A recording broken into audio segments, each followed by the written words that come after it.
dan perlahan-lahan wajah kita mulai kelihatan dengan sempurna.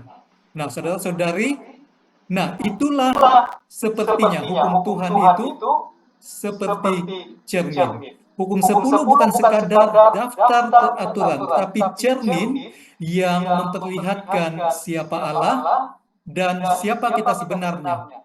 Semakin kita memandang hukum itu, semakin kita melihat kasih, kekudusan, keadilan, dan kesetiaan Allah. Nah, hukum Allah ini menyatakan karakternya. Bagaimana hukum Allah ini menyatakan karakternya? Allah memberikan 10 hukum bukan semata-mata sebagai peraturan moral, tetapi sebagai refleksi dari siapa dia sebenarnya. Hukum-hukum ini mencerminkan karakter Allah, yaitu kasih, kekudusan, keadilan, dan kesetiaan. Seperti dalam Mazmur 19 ayat 8, Taurat Tuhan itu sempurna, menyegarkan jiwa, peraturan Tuhan itu teguh, memberikan hikmat kepada orang tak berpengalaman. Nah, ke atas apakah prinsip atau pemerintahan Allah ini didasarkan?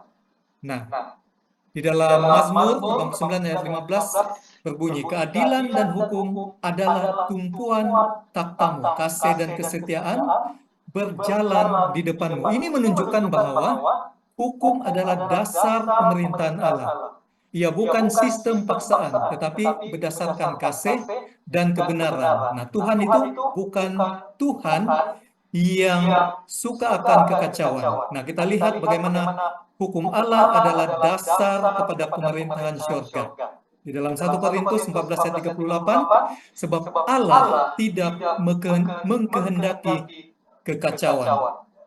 Kemudian ayat yang ke-40, tetapi segala sesuatu harus berlangsung dengan sopan dan teratur. Nah, apakah ciri hukum Tuhan ini? Nah, kita lihat yang pertama, hukum Tuhan itu sempurna. Dalam Mazmur 19 ayat 8, Taurat Tuhan itu sempurna menyegarkan jiwa. Kemudian ciri yang kedua, teguh. Perbuatan tangannya ialah kebenaran, adil. Segala titahnya teguh. Kemudian ciri yang ketiga, hukumnya benar. Dikatakan keadilanmu adil untuk selama-lamanya dan Tauratmu benar. Dan ciri yang keempat adalah kekal, di mana segala hukum-hukummu yang adil adalah untuk selama-lamanya. Nah, ini bermaksud hukum Tuhan tidak pernah berubah karena Allah sendiri itu tidak pernah berubah. Nah, apakah hukum Allah menyatakan kehendak Allah? Nah, sudah pasti di dalam Mazmur 40 ayat 9, aku suka melakukan kehendak-Mu ya Allah. Taurat-Mu ada dalam dadaku. Nah, Yesus sendiri menaati hukum Bapaknya sebagai bukti kasih kepadanya. Nah, kita pun sebagai pengikut Kristus dipanggil untuk mengasihi Bapa kita di syurga. Nah, kita lanjut. Apakah 10 hukum ini sudah ada sebelum di Sinai? Nah, ini persoalannya. Mari kita lihat. Nah, sebelum kita masuk ke inti perbahasan ini, kita akan lihat bagaimana 10 hukum ini sebenarnya sudah pun muncul sejak sebelum terciptanya dunia kita ini. Nah, kita lihat di dalam Yezekiel 28 ayat 15, di mana dikatakan bahwa 10 hukum ini sudah ada sebelum Sinai. Bahkan sudah ada sejak di syurga. Nah, setan jatuh karena melanggar prinsip hukum Allah, yaitu kesombongannya melalui pemberontakannya serta keinginannya untuk mengambil posisi Tuhan.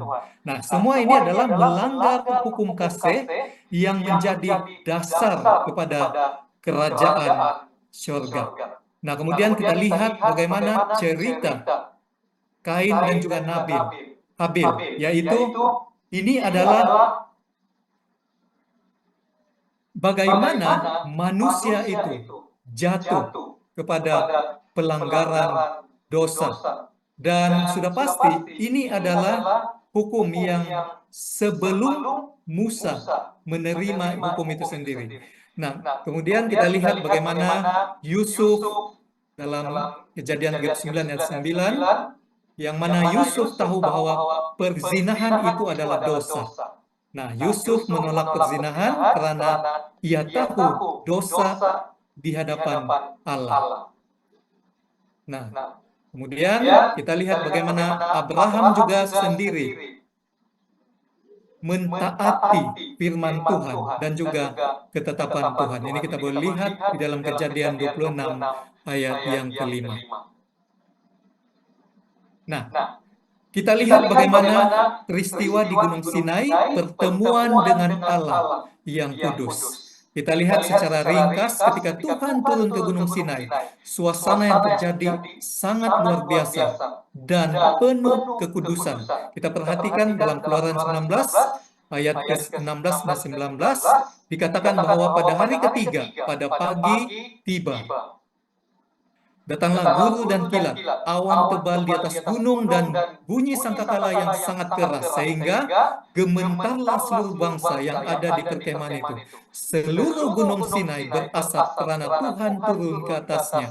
Dan dalam api, asapnya membumbung seperti asap dan dapur.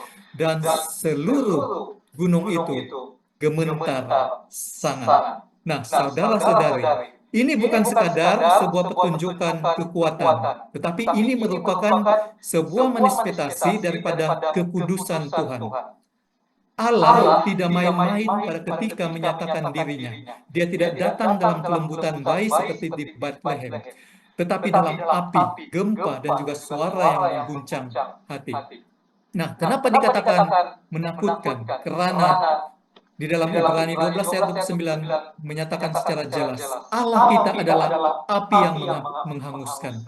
Nah, dalam poin yang penting ini kita melihat bahwa kekudusan Tuhan itu adalah sempurna. Kemudian dosa manusia tidak dapat bertahan di hadapan kekudusan itu.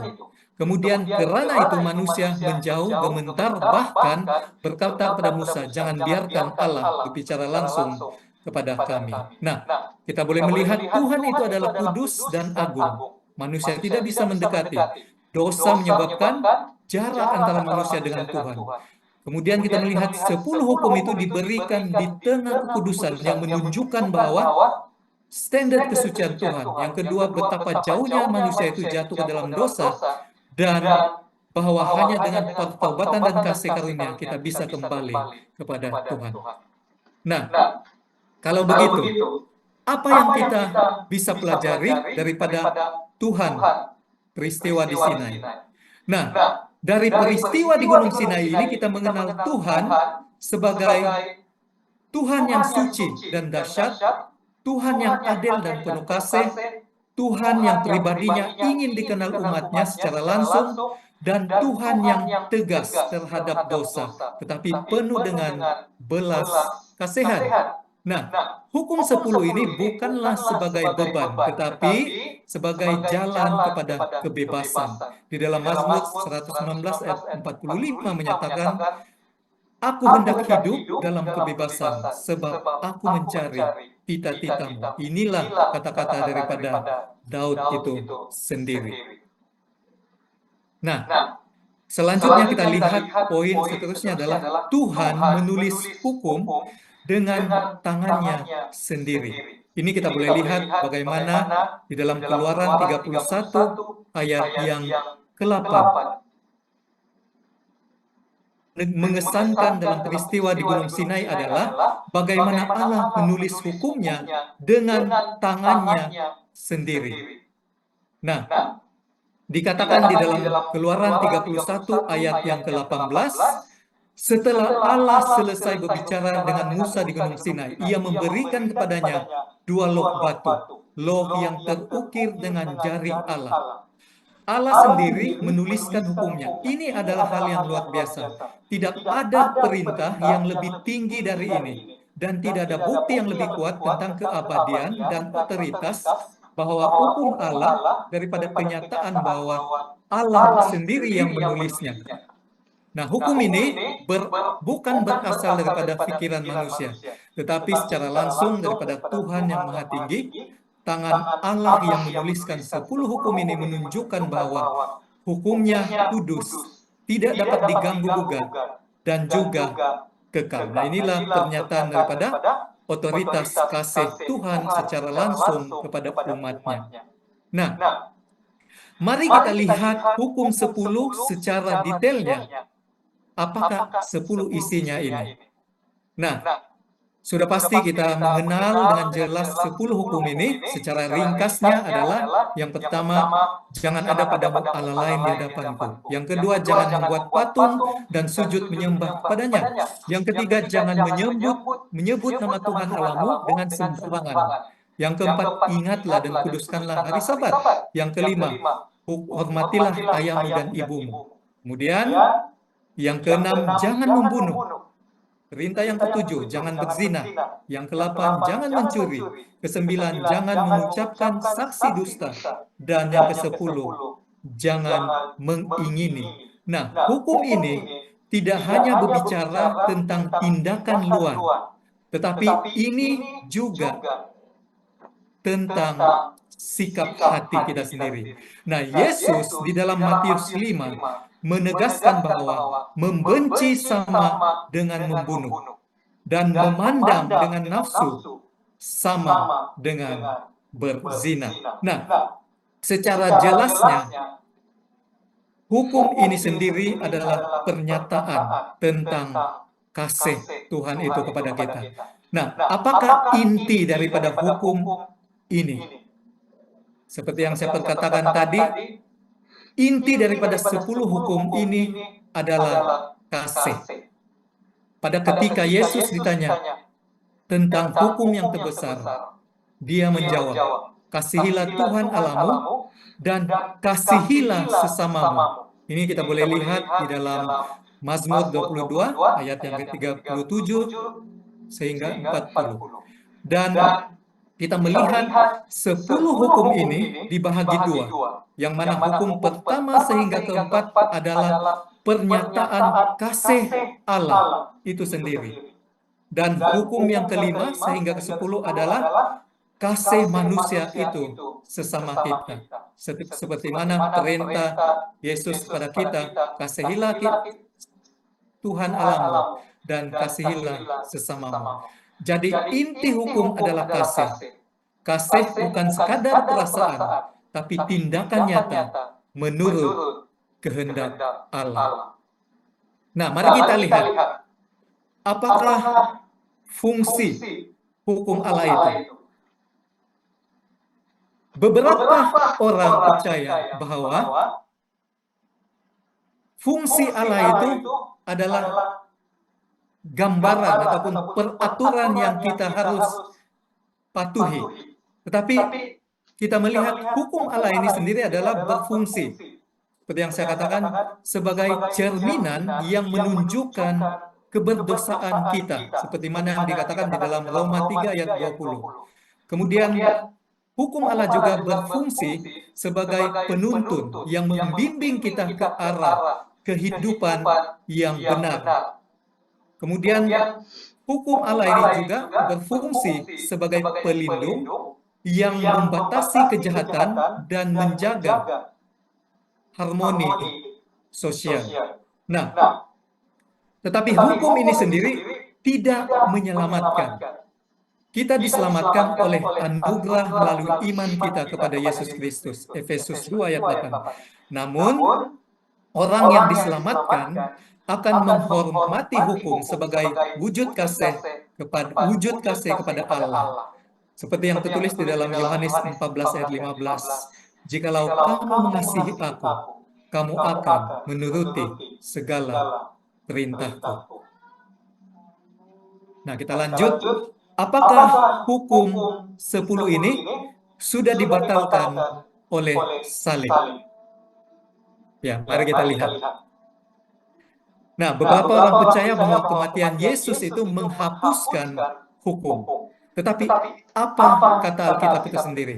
Alkitab jelas di dalam Matius 5 ayat 17 berbunyi, Jangan kamu menyangka bahwa aku datang untuk meniadakan hukum Taurat atau kitab para nabi. Aku datang bukan untuk meniadakannya, melainkan untuk menggenapinya. Nah, yang dibatalkan oleh kematian Yesus di kayu salib itu adalah hukum upacara dan juga sistem korban yang menunjuk kepada Kristus. Tetapi secara jelas, hukum moral yaitu hukum 10 yang berasal daripada jari Tuhan itu sendiri tetap berlaku sehingga kini. Karena ia adalah refleksi daripada karakter Tuhan yang tidak pernah berubah. Ini adalah jelas sekali bagaimana hukum itu sendiri. Nah, kemudian mari kita lihat, apakah hukum kasih itu telah membatalkan 10 perintah Tuhan. Nah, kita melihat bagaimana, bukankah dikatakan bahwa Yesus mengajarkan bahwa yang kita ini sangat memerlukan kasih itu sendiri. Nah, seperti yang terdapat di dalam Matius 22 ayat ke-37 dan 38. Dikatakan, kasihilah Tuhan Allahmu dengan segenap hatimu dan dengan segenap jiwamu dan dengan segenap akal budimu. Itulah hukum yang terutama dan yang pertama. Nah, kemudian di dalam Matius 22 ayat ke-39 ayat ke-40 juga dikatakan, dan hukum yang kedua yang sama. Dengan itu ialah, kasihilah sesamamu manusia seperti dirimu sendiri. Pada kedua hukum inilah tergantung seluruh hukum Taurat dan kitab para nabi. Secara jelas, Alkitab sendiri menyatakan bahwa hukum Tuhan itu, walaupun dikatakan, Paulus mengatakan, hukum itu kita nyatakan di dalam hati kita. Tetapi dalam Matius menjelaskan bahwa hukum yang pertama dan kedua itu, hukum kasih, masih lagi berlangsung sehingga kini. Karena hukum kasih selalu menuntun kita kepada penurutan, bukan kepada pelanggaran itu sendiri. Nah, di dalam Yohanes 14 ayat 15 mengatakan bahwa jikalau kamu mengasihi aku, kamu akan menuruti segala perintahku. Nah, ini jelas Yesus mengatakan bahwa apabila kita mengasihi Dia, kita secara otomatis akan menuruti perintahnya, yaitu hukum 10 itu. Kemudian di dalam Yohanes 15 ayat 10 dikatakan, jikalau kamu menuruti perintahku, kau akan tinggal di dalam kasihku, sama seperti aku menuruti perintah Bapakku dan tinggal di dalam kasihnya. Baik saudara-saudari yang saya kasih dalam Kristus, kita lihat di dalam tulisan pena inspirasi, tulisan Nyonya White, dikatakan, hukum Allah adalah suatu penyataan dari tabiatnya sendiri. Itu adalah suatu penggambaran dari prinsip-prinsip kasih dan keadilan yang menjadi dasar pemerintahannya di syurga dan di bumi. Ketaatan kepada hukum Allah membawa manusia ke dalam keselarasan dengan Allah. Baik, kita masuk kepada kesimpulan. Yang pertama, kita boleh lihat melalui pelajaran ini, kita melihat bagaimana 10 hukum adalah sebuah refleksi yang kekal dari karakter Tuhan yang suci, adil, dan juga penuh kasih. Kemudian yang kedua, hukum Allah sudah ada sebelum Sinai. bahkan sejak di sorga, dan tetap berlaku sampai pada hari ini. Yang ketiga, kita melihat bahwa pemberian hukum di Sinai menunjukkan bahwa kemuliaan dan kekudusan Tuhan yang menuntut umatnya untuk hidup dalam kekudusan. Yang keempat, inti daripada hukum adalah kasih itu sendiri, yaitu kasih kepada Allah dan juga kasih kepada sesama manusia. Dan poin yang kelima adalah melalui Yesus kita mampu menaati hukum, bukan kerana kewajiban, tetapi berdasarkan kasih yang sudah dahulu diberikan oleh Yesus, kematiannya di kayu salib, untuk menebus kita, saudara, dan juga saya, supaya kita, apabila kedatangan Yesus yang kedua kali, kita boleh diselamatkan melalui kasih dan juga anugerah Yesus. Nah, saudara-saudari, kiranya kita semua melalui pelajaran ini semakin mengenal Tuhan, bukan hanya daripada berkat dan juga mukjizatnya, tetapi daripada firman-Nya yang kudus, termasuklah hukumnya yang sudah kita bahaskan sebentar tadi, yang boleh menuntun kita kepada kehidupan yang kekal. Semoga Tuhan memberkati. Amin. Alhamdulillah.